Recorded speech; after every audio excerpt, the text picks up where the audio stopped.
The process of oogenesis starts in female ovary even before the birth of the girl. And in the embryonic stage, around 7 million oogonia are produced in a female fetus, and they get arrested in the meiosis 1 division, in the prophase 1 of the meiosis 1. At this stage, these oogonia are known as primary oocyte. Okay, so here all the oogonia cells undergo meiotic first division and they get arrested in the prophase 1. Now these primary oocytes, they get covered with many layer of granulosa cells, and the structure is known as primary follicle, as you can see here. Primary oocyte, and this get covered by the granulosa cells, and the structure is known as primary oocyte. Now this remains arrested in this form. ऐसे ही baby birth लेती है girl, और यहाँ से लेकर के उसकी प्यूबरिटी तक ये इसी स्टेज में पड़ा रहता है primary follicle. By the age of puberty बहुत सारा फॉलिकल, 7 मिलियन वो ग्राफिन oogonia था, 7 मिलियन प्राइमरी फॉलिकल बना था, इसमें से बहुत सारे डिस्ट्रॉय हो जाते हैं और करीब 60 to 70,000 primary follicle remains at the time of puberty. तो बर्थ से लेकर के प्यूबरिटी तक में कुछ भी ग्रोथ नहीं हुआ है, बस डीजेनरेट हुए हैं. अब जो भी होगा वो प्यूबरिटी के बाद होगा. प्यूबरिटी के बाद स्टार्ट होता है मेंस्ट्रुएशन साइकिल. सो मेंस्ट्रुएशन साइकिल का जो फर्स्ट 14 डेज है, उस फर्स्ट 14 डेज में ये फॉलिकल का डेवलपमेंट होता है. सो इसमें क्या होगा, every month in every menstruation cycle 1 follicle will develop, 1 primary follicle will develop into the secondary follicle. क्या चेंजेस हुए हैं? जब ये प्राइमरी फॉलिकल से सेकेंडरी फॉलिकल बन रहा था, उस समय में देखो प्राइमरी oocyte तो वैसा ही रह जाता है, उसके ऊपर में कुछ नई सेल्स आ जाती हैं जिनको कहते हैं थीका सेल्स, और जो ये ग्रेनुलोसा की सेल्स थी ये और बड़ी हो जाती हैं और ज़्यादा लेयर में कवर्ड हो जाती हैं. तो इसे कहते हैं प्राइमरी oocyte. अब ये जो स्ट्रक्चर है सेकेंडरी फॉलिकल जिसके अंदर में प्राइमरी oocyte पड़ा है, अब इसमें जो प्राइमरी oocyte है that will complete the meiosis 1 division. So this will complete meiotic 1 division, and this will form, ये जो meiotic 1 डिवीजन होगा this will be unequal division, and it will form 1 secondary oocyte and another primary polar body.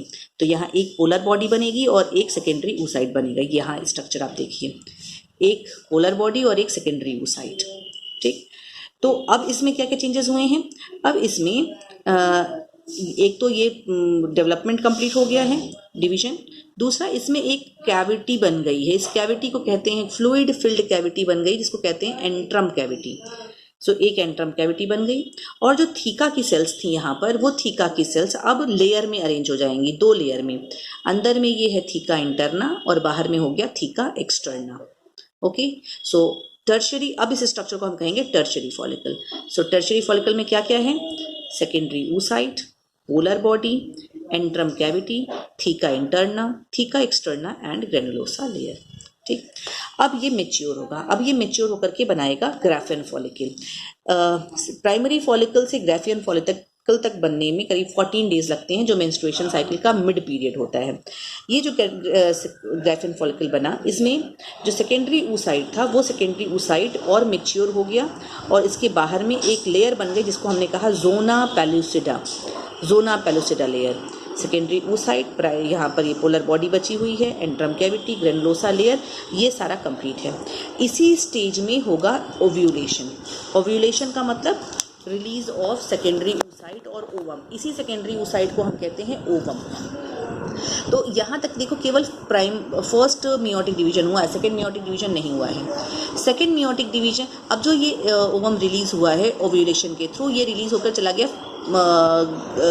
उसमें fallopian tube में. सो fallopian tube में ये पड़ा रहेगा. If sperm enters and sperm touches zona pellucida, तभी इसमें सेकेंडरी meiotic डिवीजन होगा, नहीं तो नहीं होगा. ठीक, तो अगर फर्टिलाइजेशन होना है, अगर स्पर्म पहुंचा, तब तो इसमें सेकेंड meiosis होगा, और सेकेंड meiosis के बाद बनेगा ooted और second polar body.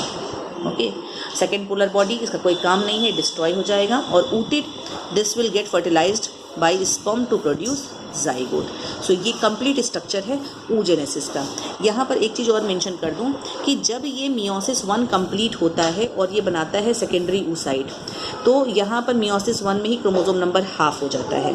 So primary oocyte जो था, प्राइमरी oocyte वो डिप्लॉयड है, 2n है, और सेकेंडरी oocyte जो है वो यहाँ प्राइमरी oocyte है, यहाँ सेकेंडरी oocyte है। ये सेकेंडरी oocyte ये हैप्लॉयड स्ट्रक्चर हो जाएगा।